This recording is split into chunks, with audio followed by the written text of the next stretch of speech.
আসলে ডিপিএল একটা major breakdown হয়েছে যখন প্রথম প্রথম মানুষ এসে কমপ্লেন করে যে দিদি স্টেশন বাজার চত্বরে এক ফোঁটাও জল নেই, কলে জল নেই। আমি এখান থেকে আমার সমস্ত স্টাফেদের পাঠাই, তারা গিয়ে ওখানে দেখে এসে আমাকে যা রিপোর্ট দেয় যে দিদি আমরা তো ওখানে সাপ্লাই দিই না, ডিপিএল থেকে ওখানে সাপ্লাই হয়, কিন্তু আমরা একটা আংশিকভাবে ওনাদের হেল্প করে থাকি। কিন্তু যেহেতু ওই অঞ্চলে ওরা ডিপিএল কে আমরা ডেকেছিলাম, এরপরে ডিপিএল কে ডেকে ধর্মেন্দ্র যাদবজি ডেকে জিজ্ঞেস করেন যে কি ব্যাপার এখানকার লোকেদের, বিশেষ করে আমাদের ওই স্টেশন বাজার চত্বর ছাড়াও আরো কিছুগুলো অঞ্চল আছে, 41 নম্বর ওয়ার্ডের অন্তর্গত যে ওয়ার্ডগুলো, যে জায়গাগুলো পড়ে।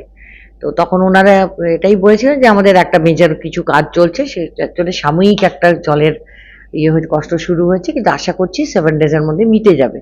কিন্তু আলটিমেটলি সেই ঝামেলা মেটেনি এবং এখনো অবধি মানুষ তার জের ভোগ করছে। ট্যাঙ্কার পাঠানো হচ্ছে, কিন্তু সব থেকে সমস্যা যেটা হয়েছে সেটা হচ্ছে যখন জলকষ্ট শুরু হয় সমস্ত দিক দিয়েই শুরু হয়। যেমন আমার 14th এমজিডি, যেটাতে প্রায় 62 কোটি দিয়ে কাজ চলছিল রিনোভেশনের, সেখানে কাজ করতে করতে একটা বড় পাইপের লিকেজ প্রবলেম হয়।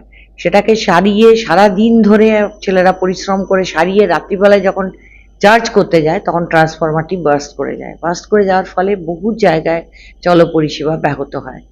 পর্যাপ্ত পরিমাণে ট্যাঙ্কার আমার কাছে নেই, 25খানা ট্যাঙ্কার, তবু যেখানে যেখানে যেভাবে ট্যাঙ্কার দেওয়া সম্ভব দেওয়া হয়েছে। এর সঙ্গে বিভিন্ন জায়গায় বিভিন্ন ধরনের অনুষ্ঠান চলে। সংখ্যালঘু ভাইদের এখন ঈদ চলছে আর কি, মানে ঈদের জন্য ঈদ মিলান যে উৎসব আছে, এবং তার আগে ওরা যেভাবে ঈদ খোলেন সেই সময় তাদের জলের প্রয়োজন হয় মানুষের। এছাড়াও বিভিন্ন ধরনের আমাদের চড়ক গাজন এগুলো আসছে, কিন্তু এর আগেও আমাদের কিছু কিছু জায়গায় নরনারায়ণ সেবা, বিভিন্ন পুজো, বিভিন্ন স্কুলে অনুষ্ঠান, এইসবের জন্য আমাদের জল পাঠাতে হয়।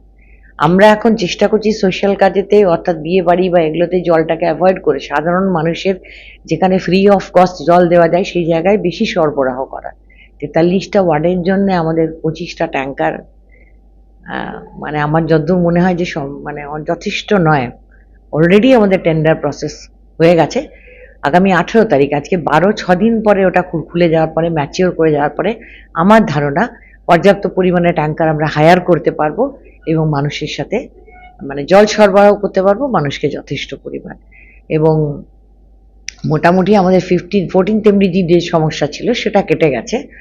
আর ডিপিএলও আশা করছি যে কদিনের মধ্যে তার প্রবলেম সলভ করবেন, এবং একদম সামগ্রিকভাবে বিষয়টা কি জানার জন্যে, বা এই দুর্গাপুরের জলকষ্ট মানুষের সব ছাড়া থাকা যায়, কিন্তু জলটা একটা অপরিহার্য অঙ্গ।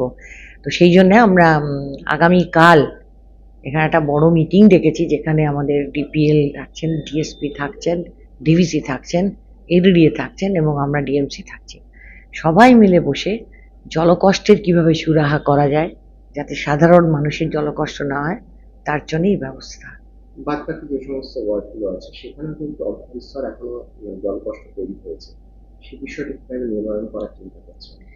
এক্স্যাক্টলি ওটাই যে বললাম যে আমরা সমস্ত যারা স্টেক হোল্ডার্স বা সকলকে আমরা ডেকেছি, যার যেমন ডিএসপির আন্ডারে যে সমস্ত ওয়ার্ডগুলি পড়ে, কিছু কিছু জায়গায় ভারতীর কোনো কোনো স্ট্রিট, সেখান থেকে মানুষ জানান। আমাদের যেখানে আমরা জল সরবরাহ করি সবুজ নগর আছে, রামমোহন সরণি, স্পেশালি 4 নম্বর স্ট্রিট, 6 নম্বর স্ট্রিট, প্রতিদিন তারা সকাল বিকেল আমায় ফোন করেন। সেখানের যেটা সমস্যা সেটা হচ্ছে সেটা অনেকটা উঁচু জমিটা, নিচের থেকে তো আর ওপরে জল যায় না, ওপর থেকে জল নিচের দিকে গড়িয়ে আসবে। কিন্তু সেখানেও যাতে সমস্যার সমাধান করা যায় তার জন্য কনিষ্কতে আমরা আরেকটা অল্টারনেটিভ ডেডিকেটেড লাইন কাজ অলরেডি আমরা শুরু করেছি, যাতে সবুজনগর, কুরুরিয়াডাঙ্গা, তারপরে আমাদের ধান্ডাবাগ, ঋষি অরবিন্দ নগর, এই অঞ্চলগুলোতে যে জলকষ্ট সেটাকে যাতে কাভার করতে পারি। কাজ প্রায় অর্ধসমাপ্তি। আমরা আশা করছি মার্চ মাসের এন্ড পর্যন্ত, অর্থাৎ খুব গরম পড়ার আগেই, জলকষ্ট শুরু হওয়ার আগে আমরা তাদেরকে ফুললি জলের সাপোর্টটা দিতে পারবো এই অঞ্চলগুলোতে। আর টাউনশিপ গেল, আর এদিকে ডিপিএল এর সঙ্গে আগামীকালের আলোচনায় আমরা বলবো আমাদের তরফ থেকে যতখানি সাপোর্ট দেওয়া সম্ভব আমরা দেব। তাদেরকেও আমরা অনুরোধ করব যে যেভাবে হোক, যত তাড়াতাড়ি হোক, রিপেয়ারিং এর কাজ সম্পূর্ণ করে যাতে মানুষকে জল দেওয়া যায়। ইদানিং দেখা গেছে বেশ কিছু জাল নথিপত্র এডিডিএতে জমা দিয়ে কিছু প্রতারক তাদের কাজ সম্পন্ন করার প্রয়াস করেছেন। এ প্রসঙ্গে জানাই, এ ধরনের জালিয়াতির খবর মিললে সেই ব্যক্তির বিরুদ্ধে আইনানুগ ব্যবস্থা নেওয়া হবে। কল করুন আসানসোলের ক্ষেত্রে 9046223651, দুর্গাপুর 9046223650। আসানসোল দুর্গাপুর উন্নয়ন কর্তৃপক্ষ দ্বারা জনস্বার্থে প্রচারিত। DSMS, a premier management college in Durgapur. Admission open for hotel management, hospital management, tourism management, BBA, BCA and nursing. Excellent training and placement assistance. Join now. DSMS, gateway to success.